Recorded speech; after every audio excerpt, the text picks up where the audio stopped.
The alien mother sat in her towering estate surrounded by wealth that could buy star systems, yet her heart was heavy with defeat. Her daughter lay still on a bed of crystal alloys, motionless from the waist down. Every healer, every scientist, every advanced mind across the galaxy had attempted to cure her, but none succeeded. The brightest machines hummed with energy, the most advanced genetics had been rewritten, the rarest elixirs poured into her veins. Still nothing changed. She had spent fortunes, exhausted influence, and watched her power wither against something no technology could fix.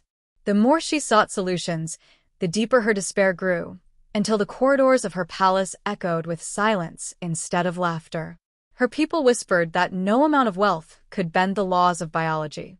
Their pity was sharper than any blade. She carried herself with regal grace, yet in the shadows she wept for the daughter who would never run, never stand, never walk. Though galaxies bowed before her name, she could not give her child back the dignity of movement. Anger burned in her chest. What use was status when it could not break the chains of paralysis? She longed for even the smallest sign of hope. Other species, proud of their advancements, dismissed the condition as incurable. Their words rang with finality, as though her daughter's fate had been carved in stone.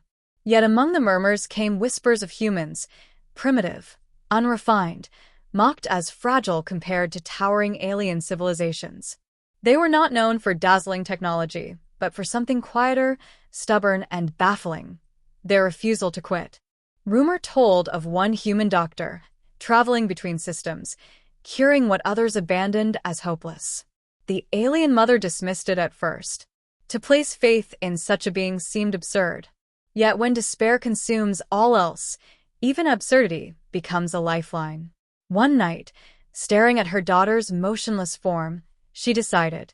Pride had failed her, wealth had failed her, science had failed her. Only desperation remained, sharp and unrelenting. She summoned the human, knowing full well that her peers would mock her for lowering herself to beg help from a species considered inferior. But she did not care. For her daughter's sake, she would endure ridicule, scorn, even humiliation. If there was even the faintest chance, she would grasp it with trembling hands. And so the story began, not with triumph or glory, but with a mother's quiet decision to place the last of her hope in a people dismissed as primitive, clinging to the possibility that persistence and compassion could achieve what entire empires could not. The human doctor arrived without ceremony, his appearance plain and unremarkable among towering alien figures. Where others bore gleaming implants and radiant skin patterns, he carried only a worn satchel and the calm weight of his own presence. To the alien attendants, he looked laughably fragile, his body lean, his face ordinary. Whispers ran through the estate, mocking the mother's desperation for inviting such a creature into halls that had once hosted the most celebrated minds in the galaxy. Yet he did not respond to their scorn. His gaze remained fixed on the paralyzed daughter, not the jeering crowd. The mother felt the sting of humiliation as voices around her scoffed, calling humans outdated relics who clung to crude techniques long abandoned. Their machines could analyze a cell's vibration, map a nervous system in glowing light, and predict outcomes with mathematical certainty. By those standards, the human's tools looked like scraps of metal. But when asked what his cure would be, he answered with quiet conviction: stimulation through touch, resistance through training, strength rebuilt one motion at a time. They laughed at his words. To them, healing came through instant solutions, injections of energy, molecular reprogramming, or advanced surgery. Time and patience were alien concepts to a civilization that conquered nature with technology. The mother hesitated, torn between the weight of ridicule and the flicker of possibility. She saw no arrogance in the human's eyes, only determination. He did not promise miracles. Instead, he promised effort, persistence, and a fight against the impossible. His approach was not to override the body with machines, but to awaken what still slept within her daughter. It was unfamiliar, risky, and slow. But the mother's desperation outweighed her pride, and she gave permission for him to begin. The daughter looked at him with uncertainty, her voice soft, her spirit dulled by countless failed attempts. He knelt beside her without grandeur and told her a simple truth. Humans fight not because success is certain, but because giving up is worse. That first session was not dramatic, only small motions guided by his hands, his words steady and patient. Pain struck, resistance followed, yet he did not waver. For the first time, someone did not treat her as broken, but as someone who could still rise. The alien mother, watching from a distance, felt a faint shift within her, an unfamiliar sensation that might, against reason, be called hope. Progress came slowly, marked not by grand leaps, but by struggles measured in trembling breaths. The daughter winced as her limbs resisted every attempt, her muscles long unused and her spirit frayed by years of disappointment. Pain forced tears from her eyes, and the watching attendants muttered that this human's methods were cruel and pointless. Yet he never raised his voice, never showed frustration.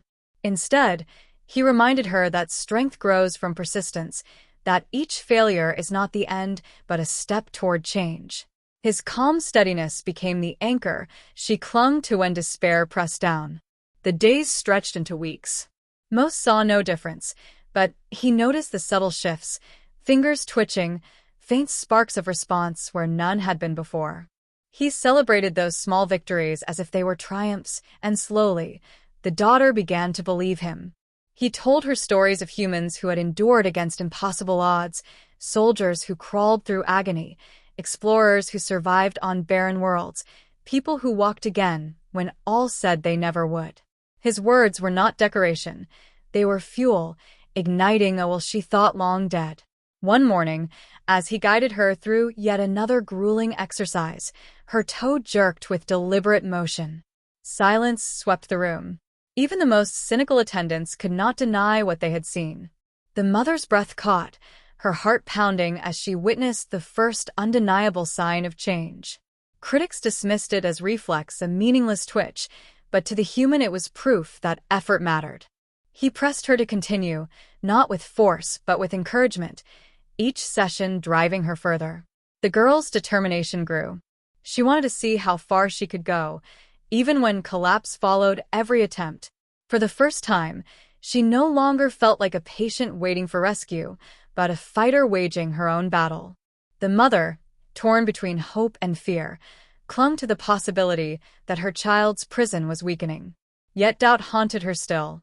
When her daughter tried to stand for the first time and collapsed back in pain, the hope that had begun to bloom threatened to shatter.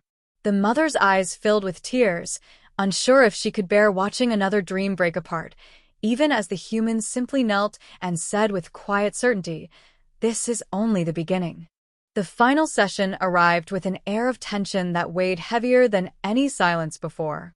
The daughter sat upright, her body weary yet steadied by weeks of relentless effort. The human guided her once more, his voice calm, urging patience, his every word carrying the weight of certainty. Around them, attendants gathered, eager to see him fail or succeed, their curiosity sharpened by disbelief. The mother stood at the edge, her hands clenched, afraid to hope too much, yet unable to stop the tide of emotion rising within her. The girl braced herself, her legs trembling as she pressed against the ground. Pain surged, sweat lined her brow, but she did not stop. Step by step, she forced her body forward, her frame shaking with the strain of each movement. The room fell into stunned quiet as she rose higher, her knees buckling, her arms flailing for balance, yet still she advanced. She placed one foot ahead of the other, her first true step in years, then another and another. The mother's glass slipped from her hand and shattered as tears blurred her vision. Wealth, power, influence, none of it had given her this miracle, but now it stood before her in the form of her daughter's fragile, unsteady walk. Whispers rippled through the gathered aliens. Some dismissed it as a fleeting illusion. Others watched in uneasy silence, shaken by what they had witnessed. The mother ignored them all, rushing forward to embrace the child who had defied every decree of impossibility. She no longer saw her as broken, but as victorious. She turned her gaze to the human, overwhelmed by gratitude, knowing no repayment could equal what he had given. He did not bask in glory or triumph. He simply nodded, as if to say this was only natural. Word spread quickly, carrying the tale beyond her estate, igniting curiosity and fear.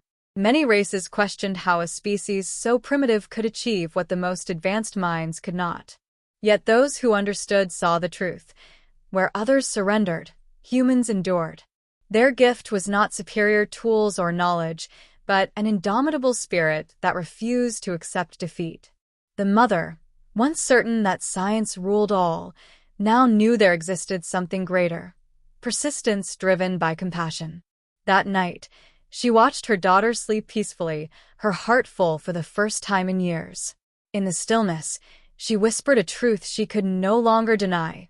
Humans heal in ways no empire ever will, not through machines or wealth, but through the strength of refusing to give up.